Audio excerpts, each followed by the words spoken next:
Hey Becky, it's really good to be with you and having this Hi, James. conversation. Even though we are on Zoom and can't do this face to face, which is a bit of a Yeah. shame. But why don't you start by telling folks a little bit about yourself for anyone who doesn't know you? Okay, great. I'm Becky. I've got three children, but they're mainly grown up now. They're nearly 21, nearly 19, and nearly 15. Right. So, yeah, getting big. So we got a lockdown puppy because we need something to look after. But yeah, I've got my husband Julian works for Action Foundation. I'm a teaching assistant out the coast at Whitley Bay, which is great. Work in the nursery, so I'm with all the little ones. They're really cute. Oh, brilliant, amazing. And you and Julian and the family have been part of City Church for a long time, and many people will know you guys, but it's great to hear a little bit more about you. And I guess just sort of diving straight into it, I know this has been a really challenging year and a bit more really for you and for you as a family. Why don't you tell us a little bit about what the last year, 18 months has looked like for you, Becky? Yeah, so in May 2019, my dad, who was running about 8K 3 times a week, started to get a bit poorly, and by July he was looking like it was going to be something quite serious. By September he couldn't walk up the stairs and was admitted to hospital, blue lighted hospital, and it turns out he had what they think was bowel cancer, pancreatic cancer, but it had quite quickly spread, and we were just devastated as a family. It was a real shock in a lot of ways because he'd been so well and he was so fit. So it was really devastating as a family. Unfortunately, Dad passed away in July last year. Yeah, a very challenging year, and obviously, so sorry for your loss and for your loss as a family as well, Becky. I only met your dad on a couple of occasions, but I know he was a really good friend of the church, and he'd actually helped us as a church through a number of different issues and different times, because he was a real man of God, and he was the international director, is that right, for Operation Mobilization, an amazing missionary organization working around the world. Of course, to you, he was so much more than all that. He was your dad. So why don't you tell us a little bit about what he was like as a man and as a father? So Dad was international director, but he was also elder of a church in Carlisle at the time. So we had a very, as I'm sure you know, James, a busy house. Lots of people coming and going. The door was always open. We never knew who was going to be there for tea. And we got to do a lot of traveling as kids with Dad, which was a real privilege. My dad was an inspiration, and my mum. It was a proper godly household. I would come down in the mornings and Dad, without fail, was there with his Bible open. And my mum was just so humble and so full of grace for the people that were welcomed into the house. It was incredible.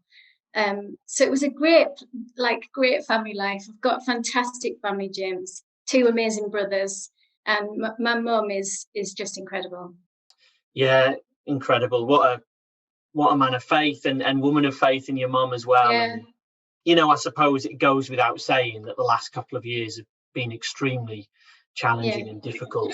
But I know you've shared with me and you've shared with others that actually even in the midst of all that, you've really sensed God's goodness and faithfulness and provision and care in all sorts of different ways. And I know there was a moment in particular, kind of in the midst of it all, when you really felt God speaking to you and drawing close to you, wasn't there? So the week before Dad died, we had to take him to the hospice in Lancaster, and he really wasn't very well. But we were driving along the M6, and I was driving. He was in the passenger seat. We're driving from Kendal, so you have the Lake District Mountains on your right. And as we were driving along, I looked at him and I was praying over him, Psalm 121, which says, I lift my eyes up to the mountains. Where does my help come from? My help comes from the Lord, the maker of heaven and earth. And So I was praying for Dad. I was saying, help Dad to keep his eyes up to the mountains, where his help comes from, even in that really difficult situation. And as I prayed and looked at the mountains, I just had this really clear sort of picture of Jesus coming down the mountains on horseback with a victory flag in his hand. And it just was that sense of, Jesus was coming for my dad. And, that there was such a lot of hope in that, even though it was such a horrible situation to be in, to know that Jesus, it's a victory for Jesus, isn't it, to take his son home. And that was it was just really amazing to hear God speak to me like that and prepare me for what was to come. Wow, that's so powerful, kind of. Yeah. What an amazing picture. And I can just picture that, having done that drive, those mountains on your side as you saw that. I guess, hopefully not for many people in as devastating a way as it has for you, but I guess for everyone in one way or another, this has been a really challenging year, and a year where we're asking those questions about where's God in all of this. What would you say, or what's been your journey with that, Becky, for people who are living in that place? I feel like God's just saying to us again and again that he just wants us to be truthful and honest with him. And no matter what you feel on the scale of happy, sad, Jesus just wants to hear from us. He wants to communicate with us. He wants to be friends to us. He wants to hear what's going on.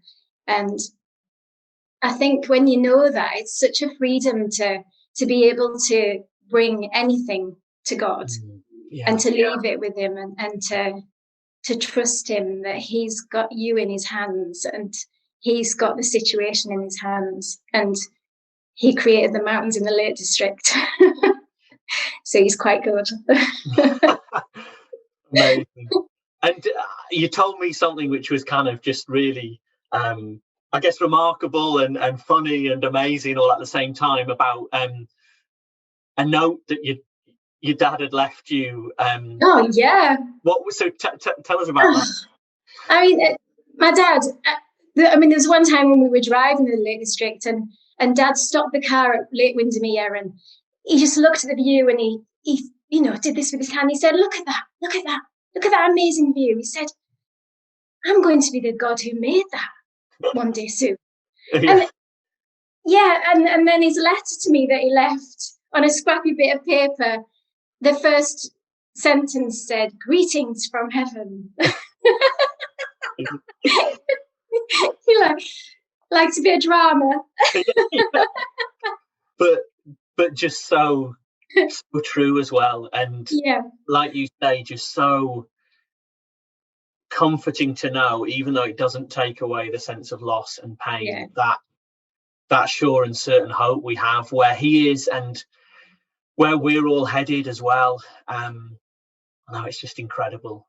Thank you so much for spending this time talking with me. I know it must all still be really, really raw. I know this is going to have blessed so many people. So thanks so much. James. Hope to see you soon, perhaps even in person. Yeah, that'd be great. Thanks, James.